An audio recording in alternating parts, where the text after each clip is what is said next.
Christmas Day with the TVC Breakfast Show crew here at the Indubisi Kanu Park. Very beautiful scenery and, of course, lots of joy. Now, we know that it's been a particularly, unfortunately, economically challenging year for most of us Nigerians, but we've all found a way to make do. Here to discuss the topic, celebrating Christmas on a budget, is a man who can tell us how to pinch our pockets the right way. Lawyer and social advocate, Bosun Oshifowara. You're very welcome. Now, Mr. Bosun, we know that, it's been a very, Merry Christmas, first of all. Merry Christmas. It's been a very economically challenging year for a lot of Nigerians. And the concept of celebrating Christmas on a budget seems hard because oftentimes we have these grandiose ideas of what Christmas should be. There must be turkey. There must be rice. There must be a giant Christmas chicken and gifts underneath the tree. But I truly feel being in this park, there's kids around us. There's so many little joys that we can have, that aren't expensive or costly. But I want to hear your opinion, economic-wise. How can the average Nigerian in this economy, with this inflation rate, with the price of crate of eggs, enjoy Christmas on a budget? If you can't get chicken, you can get egg. Yes. It's a food chicken as well, so it's a food chicken as well. So, but basically, somehow Nigerians have been able to find a way around every form of celebration, whether the Christian, whether the Muslim one, particularly Christmas. We've had series of government policies, economic policies. Some have been favorable, some have not been favorable, but it has never taken away the joy of Christmas. Everybody has been able to find a way around it. So this is not a different time. Even this time with the inflation, though the said is dropping, but with the inflation and everything that is happening currently, people have been able to find a way around it. The celebration may not be very large, but somehow we're celebrating, we're alive, celebrating life and keeping hope alive. So somehow people are living within what they have. No matter how small, no matter how little, we've always found a way around it, and this is not an exception. Yeah, well, as a parent, I remember growing up where during Christmas, any festive season, we get new clothes, we get new this, new that. In fact, gogo, we only used to call it at the time. And knockouts. And knockouts. Knock the banger. So how do you, talk to people who are finding it very difficult to buy all of this for their children, for their wards, for their families? How best do you think they can relate with their kids and even people around them, so much so that they won't have to go beyond their means, but still make this Christmas very memorable? One of the things I found out is we have communal living in Nigeria, and I can speak for myself and a few other friends. Somehow people have been able to rally around themselves. You know your neighbors, the people that used to have, and even growing up, I remember a very pathetic Christmas that we had in my house. My dad was ill for almost 2 years, so the head of the home was not around. But somehow, we never missed out on Christmas. There was food from neighbors, there was a lot of things, and somehow we shared things. And we have not departed from that tradition. It is still the same process. It is still the same, Nigerian spirit of giving and helping neighbors out. So somehow we rally around ourselves. But for those who don't have, and then, there's always this thing they say about January coming with plenty days, more than 31. Yeah, all right, now, so, especially for salary earners. yes, you don't get carried away by the festivities because the whole frenzy is just about 2 weeks. That's right. If you spend all your money, there's school fees waiting in the corner in January. Absolutely. There's a whole lot of stuff that are more important than celebrating, the Yuletide. So it's best you live within your budget, stay within what you have. Let the kids understand that these are austere times and that next year is going to be better than this, rather than go out borrowing or spending funds that are meant for something more serious. If you celebrate Christmas in your parlor, nobody is going to hold you. There is no police that will say, don't do this. And then you can join those who are celebrating. It's a wee-wee. If you cannot slaughter turkey, you can actually get fish or get you don't even have to slaughter one now. What you have to do is they sell in packs. Just buy your small buy pack, 1 good kilo for you and your family. and then stay within your budget. Don't do. Sometimes there's a tendency to want to repeat what you did last year. If last year's budget is not available to you this year, common sense dictates that you stay within what is available. There will always be better times. If for every doom there's going to be a boom that will follow. So, Mr. Bosso, I'm very happy that you're reminding people honestly about January. If you're watching back home, there's still January. Don't forget that. How many days is January now? 60 days is January. Please be calming down and remember that there's tomorrow. But Mr. Bosso, you know, you're a social advocate. Human beings, we know that we're not designed to be solitary creatures. We are social creatures in nature. And as much as we say give, share, this is the season of making merry, it's very hard when you're pinching your pockets to think of the next man.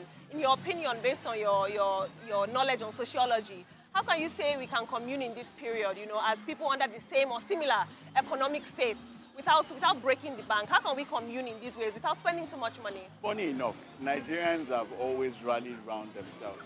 There's a Nigerian spirit that gives. It's in fact, I've been to a few countries. It's not the same thing as you have abroad. In Nigeria, somehow we just rally around ourselves. You know, when it's Salah holiday, in every family you have Christians, you have Muslims, you have people of the other faiths, Absolutely. and somehow we always come together. So coming together, helping one another has always been the tradition. DNA. Then you remember growing up, Yes. when they'll give you food to go give your neighbor, you know that in distributing you make some money out of that stuff. So it's always like that, and the culture has been with us and is still with us. And somehow, because for me, even if you look at the corporate level too, people have come around to look at, okay, let's do this, and there are a whole lot of initiatives out there when people go and feed the poor. They just know that, okay, these people in this place, they don't have things. You see a lot of cooking, a lot of giving. So the season comes with a lot of giving. And that's what we have always done, and that's what we're still doing. So somehow, no matter how bad the economy, we still rally around one another. And that's the Nigerian spirit, and that's who we are. You're And very it right. can never leave us.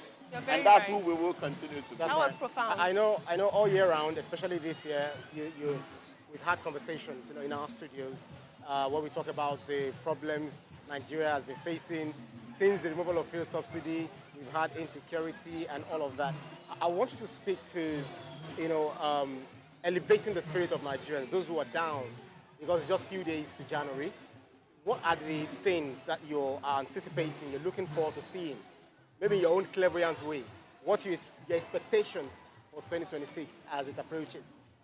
Well, it's been a very challenging year, from insecurity to inflation, massive inflation, and even the rich are now crying. I remember that soap opera we watched, That's The right. Rich Also Cry. Now the rich also cry in Nigeria, but somehow... Just as we had Dangote also crying out loud now. Exactly. So, but somehow I just feel that next year is going to be better, because if you look at the statistics, somehow inflation has been reduced by 14%, but it has a way of trickling down very slowly. And I think maybe by first, second quarter next year, if they continue this trend, I think the people at the rung of the ladder will now feel, you know, the impact of the boom in the economy. It's not all gloom. It's not all doom anyway, but the fact is that things will still get better. But so in my clairvoyant way, I just feel that by second quarter, things should pick. Especially And with the things, new, yeah, the because new there's tax petrol regime. coming down. Yeah. The new tax regime, it's debatable, because a lot of people are way below a certain income. And so the tax literally doesn't concern them. So it's like taking from Peter to settle Paul. Yes. One We way will, or ask, the we, other. will, we will ask the FIRS man. He's in the best position to say that. But I feel that the tax is not going to be very much of a problem to people until you get to certain income. Though Nigerians are not very used to paying tax, and they have a justification for it, because they always say that I'm not seeing the dividend of the tax. I think with the dividends will come that willingness to start paying the tax. And then I think government has also devised means of ensuring that they get these things from source. But the only prayer is that as they get the tax, let them use the same thing to benefit the people. Absolutely. And then that's where we will have a better nation. I have to say, I completely agree with you, Mr. Bosso. I don't think Nigerians are necessarily averse to paying tax. I think we want to see taxpayers' money work for us and go to the initiatives that it should. But you know, I want to talk about something very serious right now. Nigerian habits, Christmas habits, means that a lot of us travel back home during the Christmas holiday. We migrate, we go back to our villages, we go back to our roots, right? Would you say that because of the insecurity in the country and many bad things that are happening right now, the insecurity, would you say our social behaviors are changing in how we celebrate Christmas, how we migrate, the places that we go and don't go? I don't think so. I don't think so. Fine, the insecurity is a big concern, Yes. and that has actually influenced the way people travel back home. I remember I'm from Southwest, and Ijebu, we normally travel. You're my neighbor, I'm from Ilesha. You see, we normally travel back in the day, but somehow, over time, I think Lagos became the hub of celebration, yeah, for sure. you know, for Christmas. And so everybody decided, at some point, I remember growing up, we had to tell my dad, no more Ijebu. Lagos is where We're it's Lagos happening. boys. You know? And it's not that you're running away from village people. No.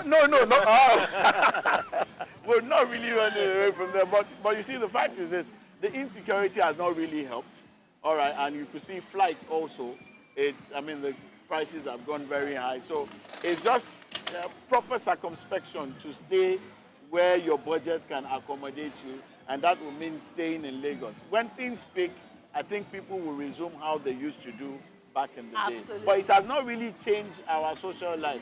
We have adjusted and even metamorphosed into Can you something else. imagine? Well, unchangeable. Mr. Wilson, thank you so much for that very insightful and I have to say very honest conversation. Thank you so much for being here with us today, because I'm sure that your family is waiting for you at home immediately after this interview. Most definitely. Thank you so much. You may have there you very have it. Merry Christmas. Oh, there you have it. Mr. Bosun has said that if you cannot buy the chicken, just simply buy some eggs and you'll be fine. Up next to keep us in that wonderful, wonderful Christmas spirit is Marvel Gray with his beautiful voice and vocals.